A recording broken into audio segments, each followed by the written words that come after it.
Hi everyone. In today's lesson we're going to talk about how to use sine, cosine, and tangent to find missing pieces of a triangle, of a right triangle to be exact.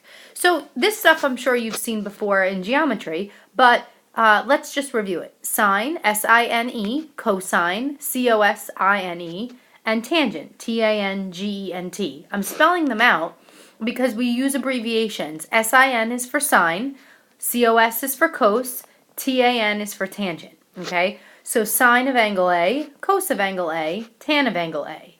There's always going to be an angle here, and then there's going to be a ratio or a fraction of an opposite and hypotenuse, an adjacent and hypotenuse, and an opposite and adjacent.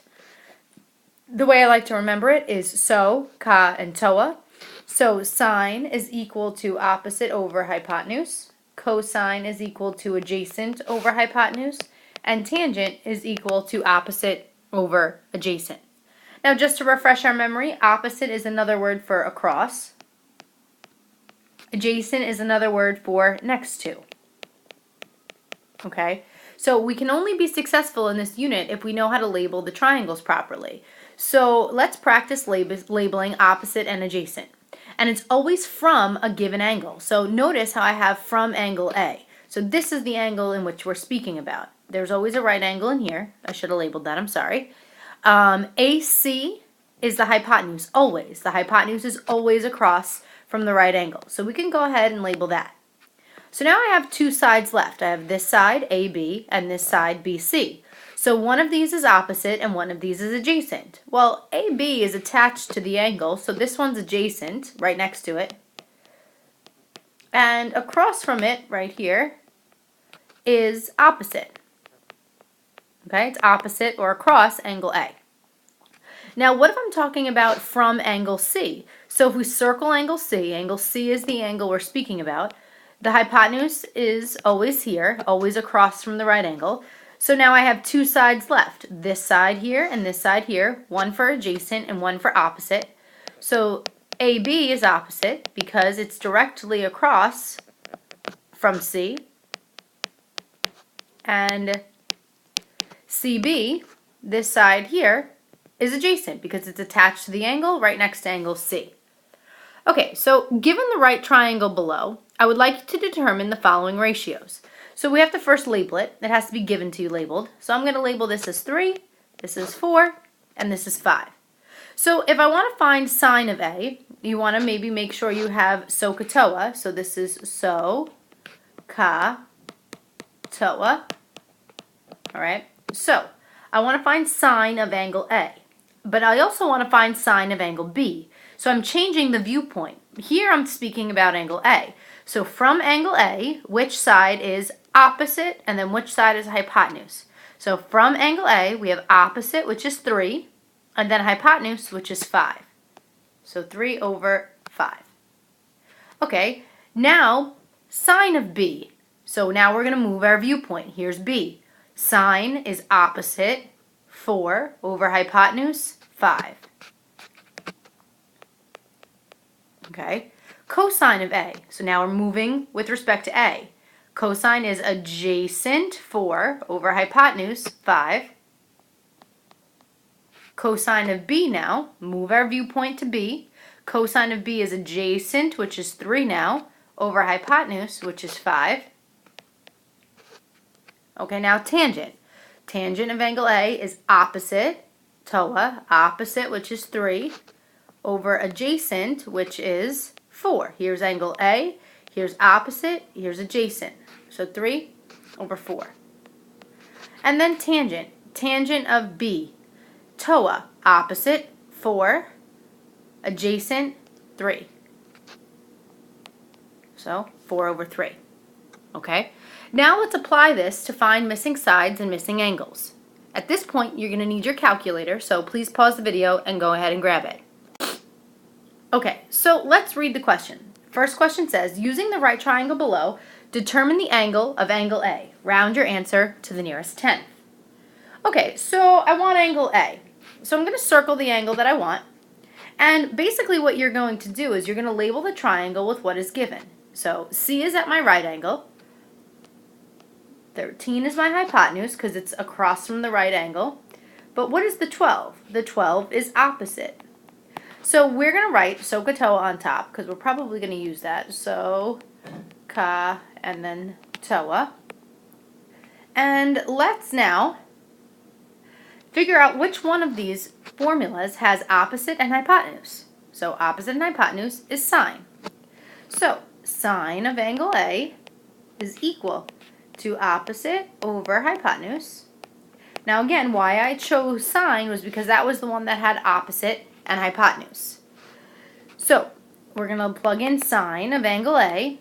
Opposite is 12. I got that from here. And hypotenuse is 13. So if I want to find angle A, it's very simple. We're going to use the calculator and we're going to hit second sine and then plug in 12 over 13. A little hint is that your calculator must be in degree.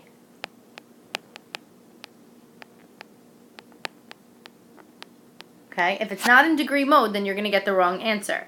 So type in right here, second sine 12 over 13, and then hit enter. And it says round your answer to the nearest tenth. So our answer for A is 67.4 degrees. Okay, let's try another example. So using the right triangle below, determine the measure of angle B. So angle B is right here. Again, here's my right angle. So my hypotenuse is always across from the right angle, so that makes 5 my hypotenuse. Now with respect to angle B, 3 is my opposite. Okay, so again, what formula do we have that has opposite and hypotenuse? You should be saying sine again. So sine of angle B is equal to opposite over hypotenuse. Notice how I changed the angle, right? Because it's angle B this time. Okay, so sine of angle B is equal to 3 over 5. If I want to get B, I'm going to hit second sine 3 over 5. All right, now type that into your calculator. And you get that B, now rounding to the nearest hundredth, is 36.87 degrees. Now, you may not always use sine. It just so happens that these first two examples use sine. But if we look at this example, number 3, it says find the measure of angle CAB. Okay, round your answer to the nearest degree. Let's actually change it, and let's make it angle CBA. Okay, so here's my right angle, and here's angle CBA. And I want to find the angle to the nearest degree. So we were going to label what we have. 10 is my hypotenuse, but this time the angle that's next to B is adjacent to the side that's adjacent. So which formula has adjacent and hypotenuse? You should be saying cosine. So cosine of B would be 8 over 10, adjacent over hypotenuse. To find B, we would hit second cos, 8 over 10. So go ahead and type that into the calculator. You should be getting 36.86. So 36.86 or 87, same answer. Perfect. All right, so in conclusion, when finding an angle of a right triangle, you must be in degree mode in the calculator, and you must hit second sine, second cos, or second tan. Okay, let's go on to the next page and learn about how to find sides. Okay, so find the value of x to the nearest tenth. So notice this time x is a side. We're still going to do the same procedure. Circle the angle that's given and label the sides. Here's my hypotenuse. Here's my opposite. Okay, let's label this. Here's my adjacent with respect to that angle. Here's my hypotenuse. All right, and how about the third and fourth one? Okay, here is my angle, and they want us to find the value of AB, so I'll put x here. This is my adjacent, and this one's my opposite, directly across. Here's the angle that's given. Here's my adjacent. Here's my hypotenuse. So, SOH CAH TOA, write that on top. That'll be helpful.